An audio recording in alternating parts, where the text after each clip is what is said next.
afternoon. It is your host, Emmanuel Isaiah Smith, and today's date is Wednesday, August 20th, 2025. The time is 12:34 p.m. and I am in Miami, Florida. The title of this lecture is Thuggery. And I would like to begin this lecture by comparing gang stalking to historical regimes that have existed in the past, particularly over the past 100 years. Now, when I say thuggery,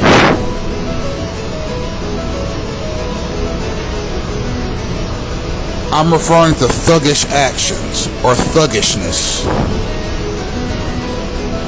Some might refer to it as brutish behavior. Some might refer to it as evil behavior. I myself refer to it as ape-like, monkey-like, or gorilla-like behavior. The reason I refer to it using simian or primate examples can be traced back to my discourse on ape-like behavior in gang stalking campaigns, in which I describe the human race as great apes, which is what human beings are officially categorized as in biological and anthropological circles, as simply the truth. As it turns out, human beings are upright walking, furless, and intelligent primates.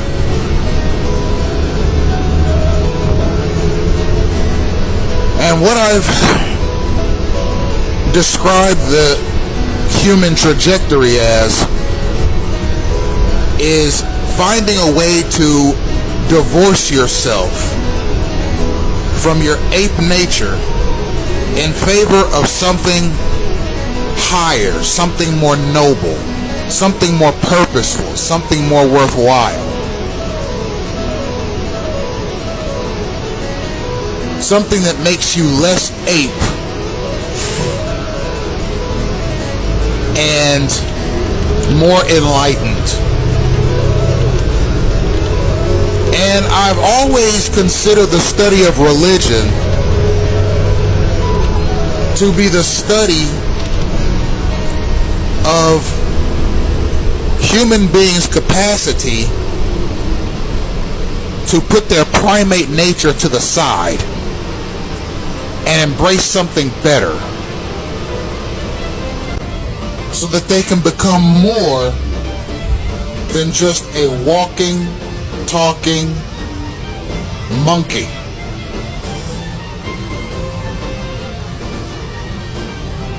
And you can look through any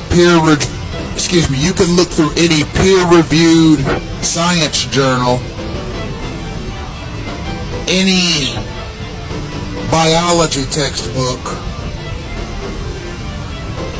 any academic documents concerning anthropology, and really anything that has to do with the scientific application of what a human being is. And you will see that persons in those scientific fields, based on genetic research and DNA research, will classify humans themselves as both primates and the cousins of primates, this being from biological and anthropological scientific discovery. What is thuggery, ladies and gentlemen? Thuggery is when a person acts like a thug. What is a thug?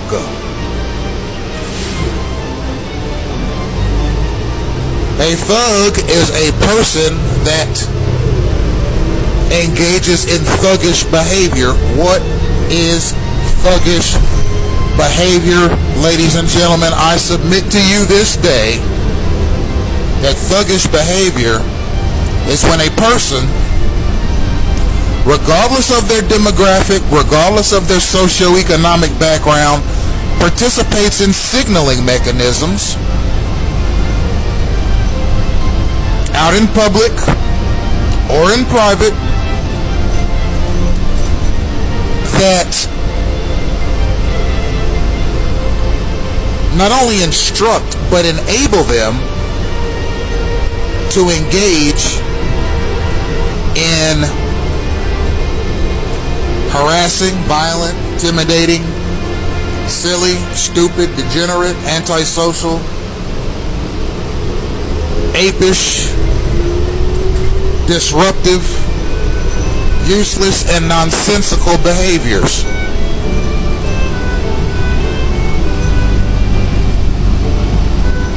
Some of these behaviors are criminal. Some of these behaviors are simply disruptive, but they are all thuggish behaviors. Now you can participate in thuggery in a number of different ways and in a number of different capacities. You can participate in thuggish behaviors at your local grocery store. You can participate in thuggish behaviors in your workplace. You can participate in thuggish behaviors in public facilities like parks or libraries or government buildings or at bus terminals.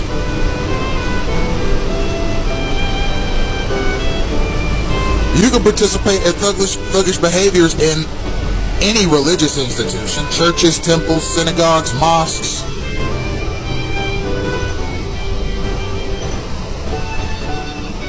You can participate in thuggish behavior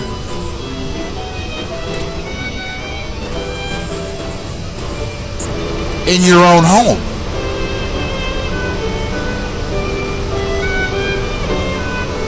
You can participate in thuggish, degenerate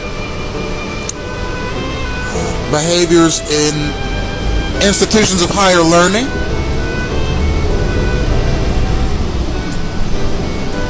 You can participate in thuggish behaviors literally anywhere.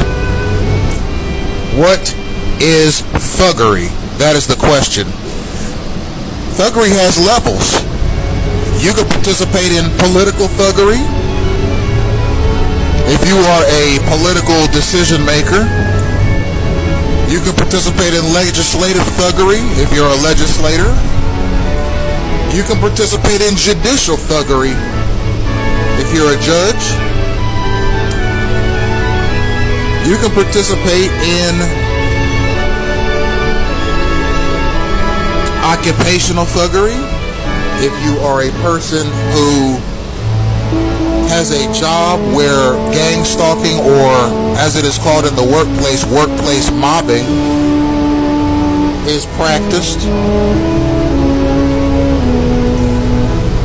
You can participate in thuggery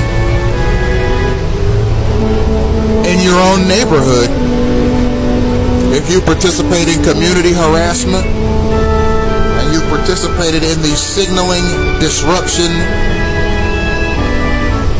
and containment mechanisms that communities can level against a targeted person. All of this signaling, all of this covert language, some of it includes Morse code. There are people that know how to communicate in Morse code. use your hands to communicate a message to somebody in sort of a sign language type of mechanism, but rather you're making noises. For example, A is, if I wanted to spell out apple, this is theoretically now, and I wanted to say the word apple in Morse code, A is 3 knocks, P is 5 knocks, then another P is another 5 knocks, L is 4 knocks, and E is 1 knock.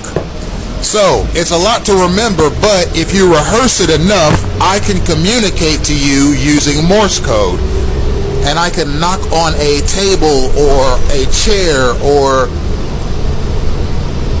some other mechanism, like maybe I could cough the word apple to you with two coughs or sneezes being the word A, 4 being the word P, or the letter P, another 4 being the word P, 2 being the word L, and 1 being the letter E.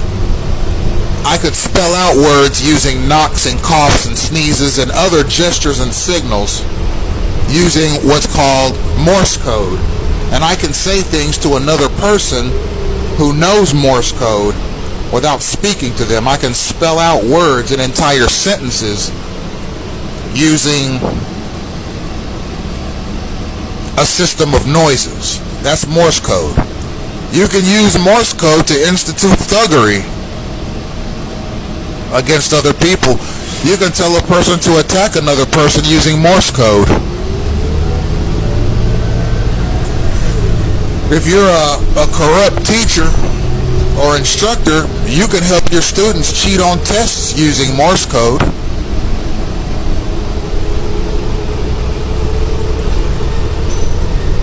There's no limit to the devastation and degeneracy that thuggish behavior can bring upon society.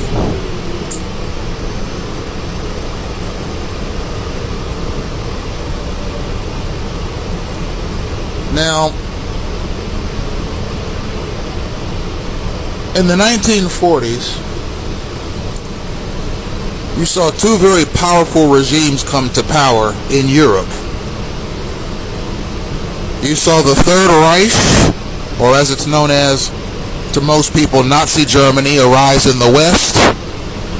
And in the East, you saw Soviet Russia.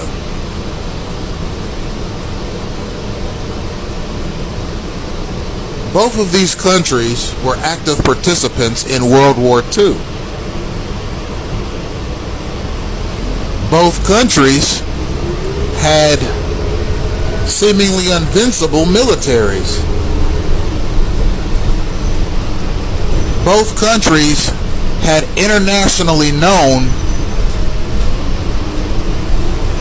heads of state, particularly Adolf Hitler in the West and Joseph Stalin in the East.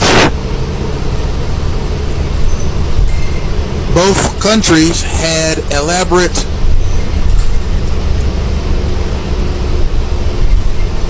authoritative and yes, totalitarian political systems. Adolf Hitler's Germany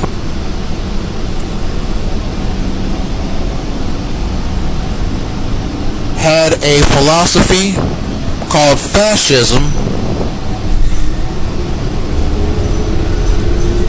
which is highly nationalistic, semi-communist, with a heavy focus on worker production. And Joseph Stalin's Soviet Union had communism as its political philosophy, as its governing political philosophy, which is a state-controlled economy, a heavy focus on the worker,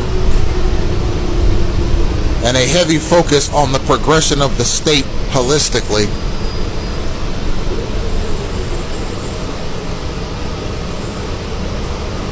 As its main socio-political objective. Now, what did these two regimes have in common? Well, for one, they both came from beautiful countries. Germany is a gorgeous country, situated with many of its major cities situated along the Rhineland. And Soviet Russia is also a beautiful country with sprawling rivers and lakes, a rugged terrain and low hills and valleys.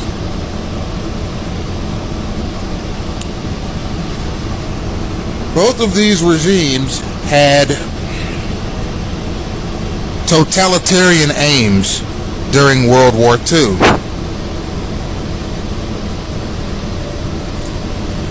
Now, what they had in common at the executive level was this: the state's will is the only way. That was the way Hitler ran his country. That was the way Stalin ran his. In Adolf Hitler's Nazi Germany, you were expected as a citizen to be 110% committed to whatever the socio-political platform was that came down from Hitler himself and his cabinet. Now, of course there were dissenters in Nazi Germany, people who did not want to adhere to the socio-political dictates that were coming from Hitler's office. They had problems with the way Germany was being run. These people were called political dissenters.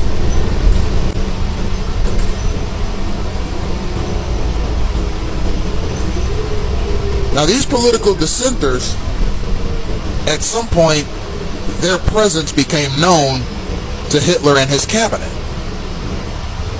So, in order to silence these dissenters, because they saw them as subversive to society and possibly seditionists, was they put together, Hitler and his government, particularly the military wing, put together a system of surveillance mechanisms involving the general populace. Of course, not every citizen was a part of these surveillance mechanisms. Some were. And a few others were deputized by the state, by the Third Reich, to watch for political dissent. Suspected political dissenters were reported to the Schutzstaffel, which was a paramilitary and semi-intelligence unit that Hitler's government put into place to discover political dissenters. And the Schutzstaffel would get with the various law enforcement and semi-law enforcement units in Nazi Germany to silence the dissent using intimidation, arrests, or, in the most extreme cases, murder. This same mechanism was used to capture Jewish citizens, Roma Gypsy citizens, and other citizens that Hitler thought were bad for German society, and put them in concentration camps, which were essentially death camps, where people would go to be worked to death, outright murdered, or starved to death while doing various tasks in the camp. It was in many respects a mass crucifixion, what happened in Hitler's Third Reich.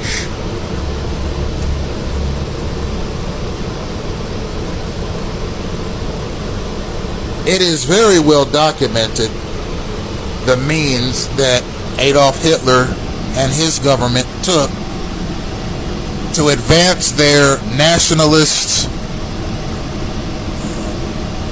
xenophobic worldview, not only on Germans, but all of Europe and eventually the world. It is reported often that Hitler envisioned a 1,000-year Reich in which his ideology would progress over the next 1,000 years, and where eventually the entire world would become essentially a universal Reich in which the heads of state of that worldwide government would be Aryans, or Hitler's view of the ideal person. Hitler's mechanisms for silencing dissent were not only documented by other countries, including the United States, but they're used by other countries, including the United States. Now, I don't know exactly what other countries are using with respect to establishing law and order at the micro level. Every country has an idea of how law and order should be implemented at the macro level with respect to the establishment of a central governing authority, regional governments, a federal legislative mechanism, a regional legislative mechanism, federal law enforcement and regional law enforcement, and federal, state, and local military auxiliaries and so forth. Most countries are structured the same way in that regard. Okay, structurally, most countries have similar socioeconomic, socio-political, and social structures. I have not lived in another country, so I don't know how other countries handle political or law and order matters at the micro level. Okay, I just described how they handle law and order, etc., briefly at the macro level, but at the micro level, how do you control individual people's behaviors? Well, you see at the macro level where an overarching political structure and governmental structure oversees the behavior of the masses. Now, how do you oversee the behavior of individual people at the micro level? Okay, that's what gang stalking aims to do. Now, how did Hitler influence behavior at the micro level? Through his Schutzstaffel, through his political dissent protocols. Okay, there was a societal mechanism in play where people were expected to watch each other's movements, listen to each other's speech, and monitor each other's behavior at the direction of federal liaisons, so that people who were against Hitler's programs and his governmental mechanisms could be easily reported by the people in their own community, in their own workplace, in their own neighborhood. I mean, even people inside of local barbershops and salons in Nazi Germany listened to the speech of their customers. And if something sounded out of whack, they knew who to report it to. In Nazi Germany, you had to be very careful how you approached the governmental mechanism, because everyone was watching everyone under the guidance and authority of federal liaisons. You could call it a silent government or silent population control mechanisms that were in place, and they're documented.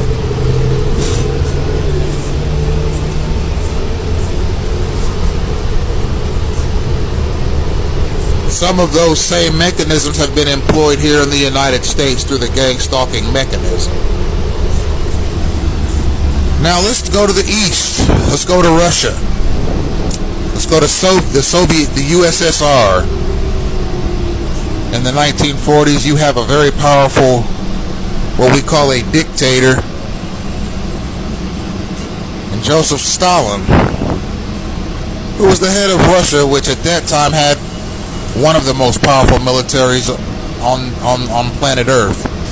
They were considered the world's leader in military weapons innovation.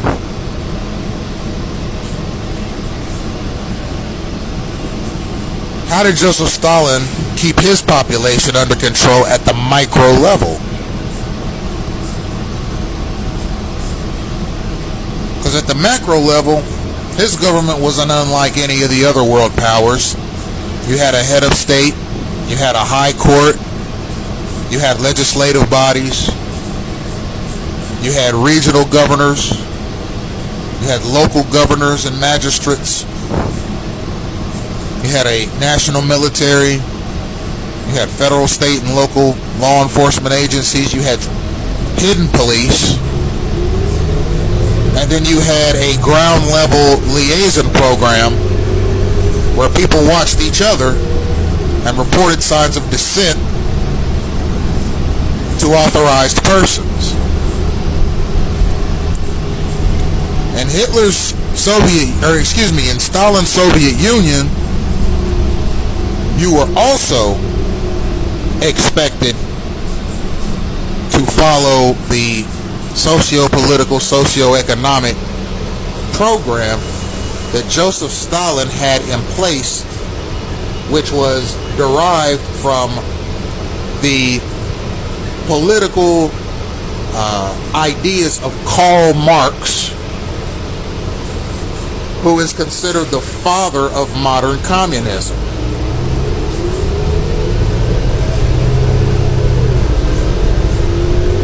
Now, at this time, the Soviet Union and China became very close because they had something in common with respect to their geographic location. They're both in the East. They both oversaw large populations. They were both politically astute. They both had powerful militaries. They both had charismatic leaders. At the time, China had Chairman Mao, who we know as Mao Zedong, who was one of China's earliest internationally renowned politicians. Stalin and Mao, Chairman Mao, became close, and they shared a political ideology. They had a common idea of the future, and that was a future of one with a strong idea of workers' responsibilities with respect to their people, their government, their country, with the government at the helm of the means of production, and a strong military equals a strong future. Ultimately, these countries became very close, and although China's role in the trajectory of World War II was more neutral than Stalin's role, It was during these times that a very strong bond between the countries with respect to their political philosophy came to light. Now, how did Joseph Stalin's USSR silence dissent? How did his USSR ensure that the behavior of the Russian population could be controlled at the micro level? As I've just described, with programs that were similar but not the same to Hitler's. And you will see why Joseph Stalin and Adolf Hitler's political destinies were intertwined here shortly.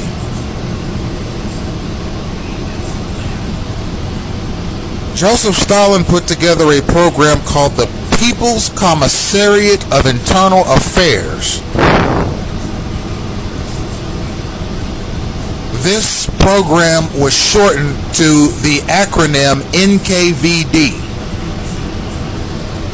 And what this program did was it utilized a combination of national intelligence, military factors, federal, state, and local police, federal, state, and local spies, federal, state, and local secret police, federal, state, and local liaisons, and various other liaisons in the general populace of Russia at the time, all working together in a synchronous fashion to monitor the behavior of the general populace, particularly dissent. If a person showed dissenting behavior, particularly with their words, particularly out in the open, they could be easily reported by any bystander as a potential seditionist. If reported to the right authorities, that person could be arrested in their home, in their workplace, or anywhere that they travel within their particular area and taken to what was called a gulag, which was not quite unlike a concentration camp, but it was more of a prison than the concentration camps were. The concentration camps under the Third Reich had more of a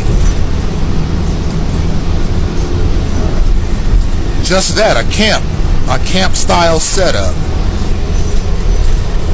with dormitories and so forth.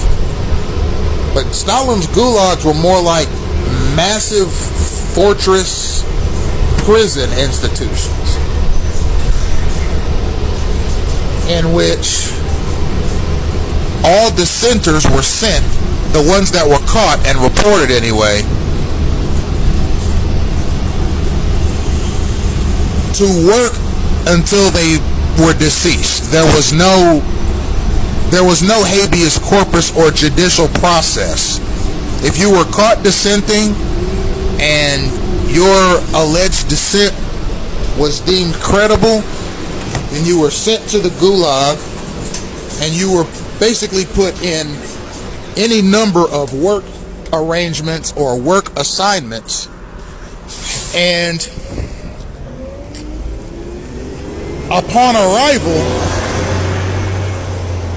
you were expected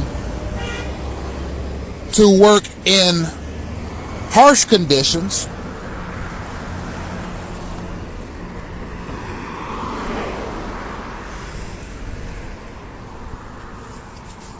with no relief, for untold numbers of hours per day, with either no days off throughout the week or just a few days off throughout the month. And you were working a lot of times outside in below freezing temperatures, and there was little to no hope that you would escape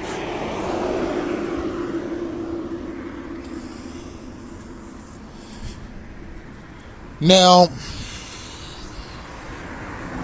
inside these prisons, the prisoners of the gulag's behavior was controlled at the micro level. It wasn't just enough to have, as it were, macro rules for how the prisoners were controlled. Okay, and mind you, if you were found to be a political dissenter, you were treated with the same harshness that a murderer would be treated in, or any other, what you might call, deleterious person. You were treated just as they were in the prison. And because your jail sentence was indefinite, if you were jailed for being a dissenter, you would probably never leave that prison alive.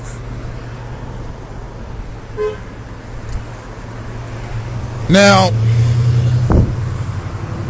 how did Stalin's prisons mirror his government? Well, for one, they were rigorously managed. The gulags had a hierarchical structure and a hierarchy that was similar to the Soviet government itself, and how it had a top-down structure that